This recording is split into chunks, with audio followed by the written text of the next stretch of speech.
Good morning student. आज हम 12वीं कक्षा का एसपी सब्जेक्ट पढ़ेंगे। उसमें हम पढ़ेंगे अंश। अंश यानी शेयर्स।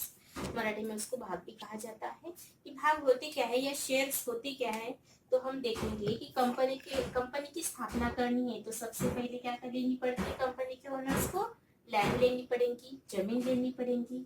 उस पे हम बिल्डिंग बनाएंगे, ठीक है। और फिर क्या करते हैं, कंपनी को चलाने के लिए ये मशीनरी ली जाती है, यंत्र सामग्री ली जाती है।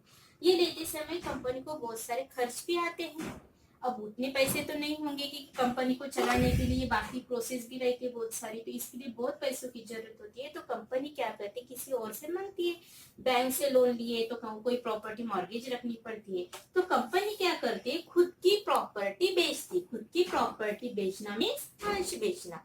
तो इससे क्या होता है, जब कंपनी अंश बेचती है तो उससे क्या होता है, कंपनी को धीरे धीरे जब भी पैसों की जरूरत पड़ती है, कंपनी क्या करेंगी, ये इससे अंश के द्वारा इसको पैसे मिलेंगे और इसी पैसे से कंपनी क्या करेंगे, चलाने में मदद हो जाएंगी। अब देखो, समझो मेरे पास 1 लाख रुपए है। कितने हैं, 1 लाख रुपए मेरे पास है। और मैं 2 साल मुझे इस 1 साल मुझे इस 1 लाख रुपए की कोई जरूरत नहीं।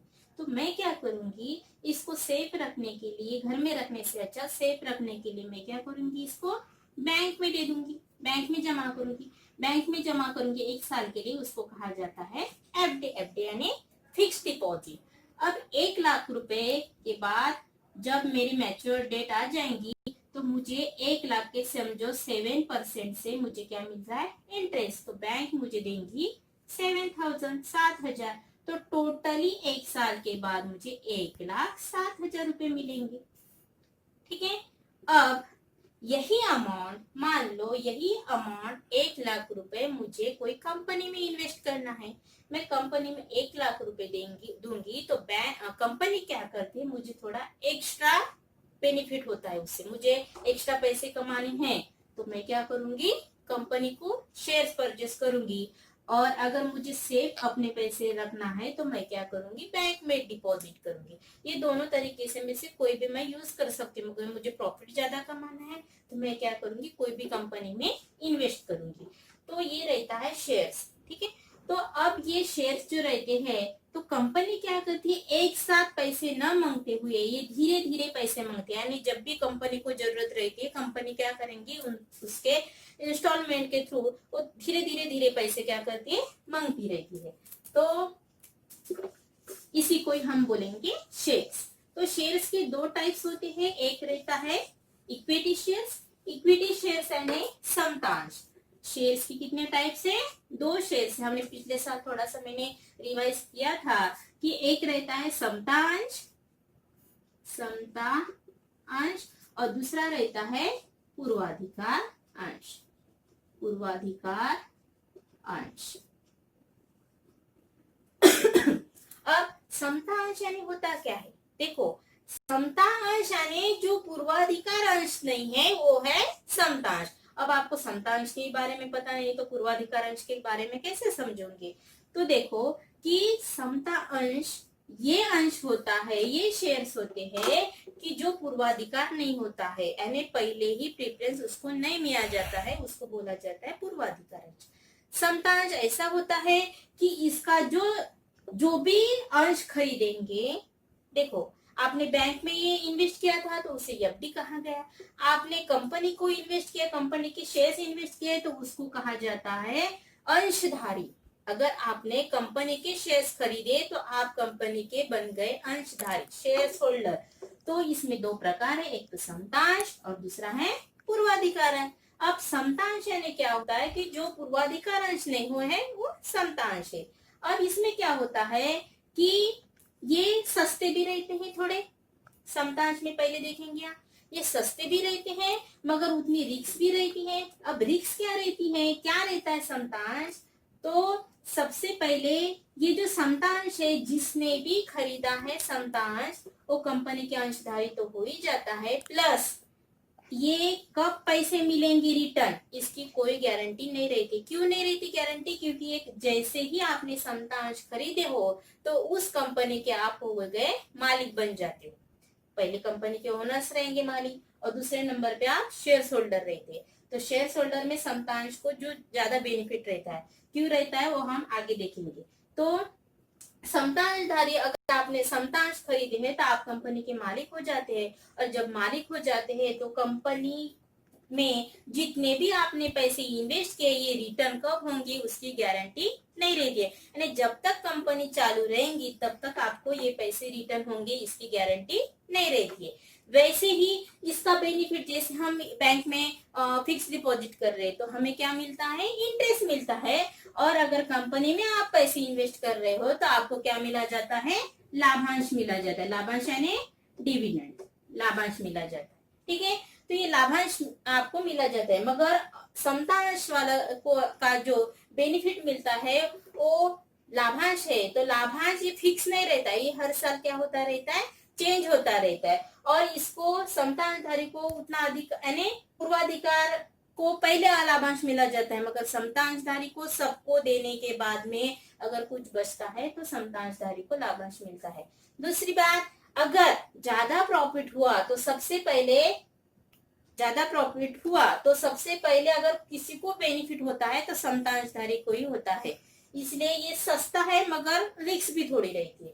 तो हम समतांश के विशेषता पढ़ेंगे आज।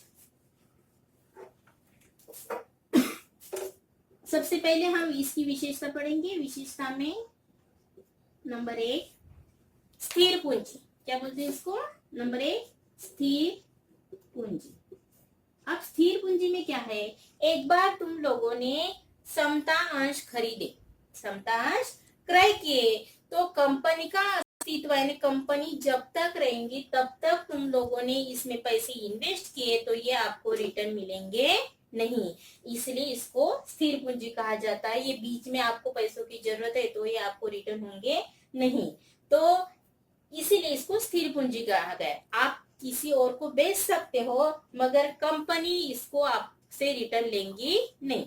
आपको पैसों की जरूरत है तो आप यानी समतांश बेच सकते हो, मगर आपको कंपनी वो आपसे रिटर्न लेंगी नहीं, यानी जब तक कंपनी का अस्तित्व है आपको यानी एक बार इन्वेस्ट किया तो आपको रिटर्न होगा नहीं। सेकेंड है आपका बदलता लाभांश दर, बदलता लाभांश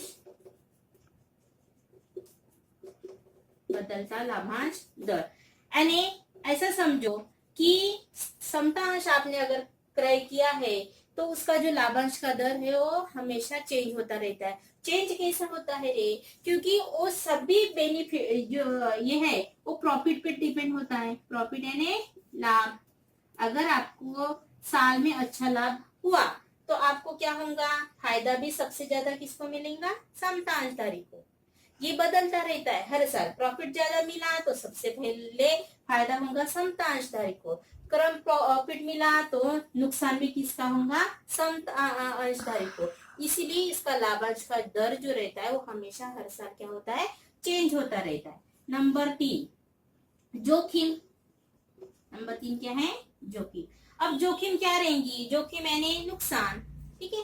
तो जोखिम क्या रहेंगी कि इसको देखो, समतांशधारी को सबसे पहले अगर लाभ होता है, लाभ में का जो लाभांश होता है सबसे पहले पूर्वाधिकार को दिया जाता है, सबसे लास्ट में इसी को मिलता है। मान लो एक आधी साल में इसको हानि हो गई, प्रॉफिट नहीं है, लॉस हो गया है, तो इसको समतांशधारी को लाभांश मिलेगा या नहीं मिलेगा इसकी कोई भी गारंटी नहीं रहती, इसीलिए ये जोखिम रहती, नुकसान होता है। एक आधी साल लॉस हुआ तो नहीं मिलेगा इसको, तो इसीलिए ये जोखिम रहती। नंबर 4 में हम देखेंगे मताधिकार। मताधिकार यानी समतांशधारी जैसे खरीदे हो आपने तो आप उस कंपनी के क्या हो जाते हो, मालिक हो जाते हो, और मालिक होने के बाद आपको पावर रहता है कि आप कंपनी की जो भी प्रोजेक्ट चेंज करना है, प्रोजेक्टर चेंज करना है, या फिर कुछ जो भी प्रोडक्ट लेते हो आप कंपनी में उसका डिसीजन लेना है, तो आप वोटिंग आपकी वेरी इंपॉर्टेंट रहती है, तो इसीलिए आपको ये अधिकार दिया जाता है। आपको ऐसा लगता है कि ये चीज नहीं होनी चाहिए तो आप वोटिंग कर सकते हो, नहीं होनी चाहिए तो नहीं, आपकी मर्जी रहती है, आपका वहां पे मत वेरी इंपॉर्टेंट रहता है, इसलिए समतांशधारी को ही मतदान का अधिकार रहता है, बाकी किसी को नहीं रहता है, यानी कंपनी के ओनर्स प्लस समतांशधारी को ही वोटिंग का पावर रहता है। नंबर 5 देखो, 5 में देखेंगे हम अंकित मूल्य। अंकित मूल्य, अंकित मूल्य यानी समता अंश का अंकित मूल्य रहता है, बड़ा सस्ता रहता है, 10 रुपीज या 1 रुपीज के हिसाब से। यानी एक शेयर्स जो रहता है वो 10 रुपए का या 1 रुपए का रहता है। इसकी वैल्यू एकदम कम रहती है। क्यों कम रहती है? क्योंकि इसमें ज्यादा रिस्क रहती है। कब प्रॉफिट होगा, प्रॉफिट ज्यादा होगा तो ही बेनिफिट होगा, लॉस होगा तो होगा क्या, नहीं होगा। और प्लस आप अगर कंपनी को बंद भी करना चाहते हो तो आपको जो आपने इन्वेस्ट किए हैं वो पैसे आपको मिलेंगे या नहीं मिलेंगे उसकी कोई भी गारंटी नहीं है। इसीलिए ये सस्ते में रहते हैं। मान लो हमें मार्केट में जाएंगे तो समझो टोमेटो है, बहुत सारी जगह पे टोमेटो दिख रहे हैं, तो क्या होगा, उस दिन उसके रेट एक अपने आप कम रहते, बहुत ज्यादा दिखेंगे तो सस्ते में है, मगर अंदर में कितनी खराबी है ये आप पता है कि आपको नहीं है। इसका मतलब जो सस्ता रहता है वो रिस्क भी रहता है। तो ऐसा ही अंकित मूल्य है, समता अंशधारी का जो अंकित मूल्य है वो क्या रहता है, कम रहता है। रिस्क है तो कम ही रहता है। नेक्स्ट हम देखेंगे कि नियंत्रण, नियंत्रण यानी कंट्रोल, नियंत्रण, ठीक है। अब नियंत्रण, समता अंशधारी ये कंपनी के मालिक हो गए तो इनको कंपनी के इसमें देखरेख करना, वॉच रखना, कंट्रोल करना। कोई चीज में अभी हमने देखे थे कि जोखिम है उसमें भी देखे थे या मताधिकार में देखे थे कि कंपनी को कंट्रोल करने का काम भी किसका रहता है, समतांशधारी का, क्योंकि वो कंपनी के मालिक हैं। तो मालिक है तो उनके जवाबदारी भी उतनी ही ज्यादा रहेंगी। इसलिए कंपनी पे कंट्रोल रखना, नियंत्रण करने का काम किसका रहता है, समतांशधारी का रहता है, क्योंकि वो कंपनी के मालिक रहते हैं। और मालिक को हमेशा क्या रहता है, बहुत सारे वर्क रहते हैं। नेक्स्ट हम देखेंगे अंशों का निर्गमन, अंशों का निर्गमन। अब देखो, जैसे कंपनी, अंशों का निर्गमन, जैसे कंपनी को पैसों की जरूरत है, कंपनी को पैसों की जरूरत है तो कंपनी क्या करेंगी, दूसरे को देने के बजाय अपने ही जो पुराने शेयर होल्डर है, अंशधारी है, उनको अपने अंश बेच सकती है। यानी जैसे देखो अपने क्लास में बच्चे है, अब मेरा 12 कॉमर्स है तो मैं क्या करूंगी, कोई भी एक आधी चीज का फायदा हो रहा है तो सबसे पहले क्या करूंगी, अपने क्लास में आके बताऊंगी। और बात सभी को बताना है, मगर सबसे पहले मैं क्या करूंगी, आप लोगों को आके बताऊंगी। तो ये एक ऑफर दिया रहता है कि समता अंशधारी को बाकी जनता को बेचने के अलावा अगर मुझे कंपनी को एक्स्ट्रा एडिशनल कैपिटल की जरूरत है, अतिरिक्त पूंजी की जरूरत है, तो मैं सबसे पहले क्या करूंगी, समता अंशधारी को वो बेचूंगी और कम रेट में बेचूंगी। बाकी जनता को थोड़े बहुत एक्स्ट्रा में बेच सकती हूँ, मगर समझो 10 रुपीज के हिसाब से मेरे शेयर से अंश है तो मैं क्या करूंगी, मेरे है करके मैं आपको 8 रुपीज या 9 रुपीज में मैं आपको ये शेयर बेच सकती हूँ। क्यों? क्योंकि आप मेरे कंपनी के इंटरनल हो। तो पुराने जो अंशधारी है उनको ही बेचने का मैं प्रयास करूंगी। अगर आप लेना नहीं चाहते हो, जो समता अंशधारी नहीं ले सकते, तो मैं उसको क्या करूंगी, मार्केट में बेचने का प्रयास करूंगी। मगर सबसे पहले मैं आपको एक ऑफर दी जाती हूँ और ये आप कभी भी बेच सकते हो। नंबर 8,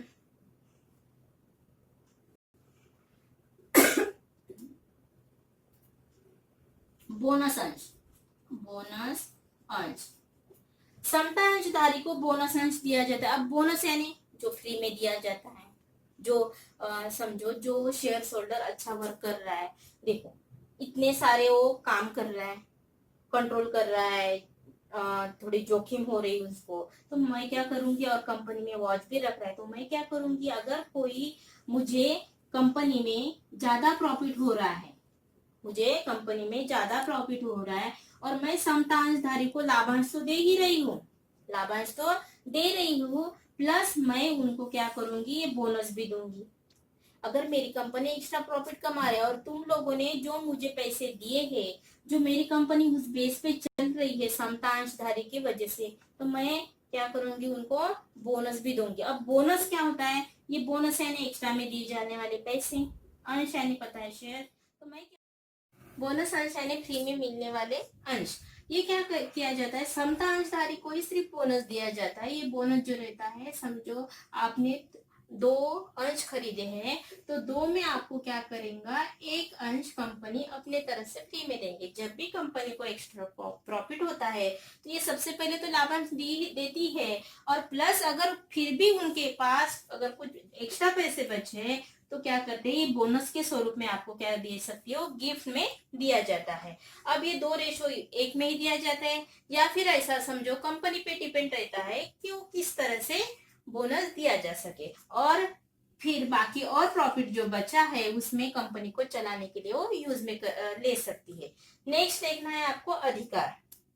अधिकार, संतानधारी को ज्यादा अधिकार रहते हैं पूर्वाधिकार अंश से मुकाबले में संतानधारी को ज्यादा अधिकार रहता है, क्योंकि उनको रिस्क भी रहती है, उनके पैसे लॉन्ग टाइम के लिए इन्वेस्ट भी रहते हैं, तो उनको अधिकार कंपनी में वॉच रखना, कंपनी को कंट्रोल करना, वोटिंग करना, ये सभी अधिकार किसी को रहता है, संतानधारी को रहता है। इसीलिए इनको जवाबदारी भी दी रहती है, कंपनी किस तरह से चलानी चाहिए, क्या करना चाहिए, कंट्रोल कैसा करना चाहिए, सभी अधिकार किसको दिया जाता है, संतानधारी को दिया रहता है। नेक्स्ट देखो, शेष दावेदार। अगर शेष दावेदार संतानधारी में जो अंश बेचे जाते हैं और कुछ बचे हैं अंश, तो ये आपस में ले लेती है, या फिर कुछ प्रॉफिट ज्यादा हो गया, समझो प्रॉफिट ज्यादा हो गया, तो हम ये प्रॉफिट क्या कर सकते हैं, बचा प्रॉफिट समतानधारी को ज्यादा मिलता है। एक बात याद रखना, समतानधारी को लाभांश दिया जाता है, लाभांश का जो दर रहता है ये हमेशा क्या होता है, चेंज होता रहता है, कभी कम कभी ज्यादा। मगर समतानधारी को अगर कंपनी में प्रॉफिट ज्यादा होता है तो सबसे ज्यादा फायदा भी किसको होता है, समतांशधारी को ही होता है। इसीलिए जो भी प्रॉफिट बचा है उसमें समतांशधारी का शेष दावेदार वही रहता है, और बाकी पैसे कंपनी को चलाने के लिए किया जा सकता है। बाजार मूल्य, बाजार मूल्य में क्या होता है कि कंपनी, अब ये क्या होता है, चढ़ उतार के इसमें ये हुआ जा रहा है। शेयर समझो आज 10 रुपए के हिसाब से आपने समतांश खरीदे, कल हो सकता है ये 9 में भी जाएंगी, या फिर समझो कि 12 में भी जाएंगे, यानी 12 में भी बिक सकते हैं, 9 में भी बिक सकते हैं। यानी जो बाजार मूल्य ये हमेशा क्या होता है, चेंज होता रहता है। अंकित मूल्य फिक्स रहता है, 10 रुपीज ही रहेगा या 1 रुपीज रहेगा, मगर जो बाजार मूल्य ये हमेशा क्या होता है, हर रोज चेंज होता है, शेयर मार्केट है तो कम या ज्यादा हो सकता है। नेक्स्ट देखना है, संपत्ति पर प्रभाव नहीं है।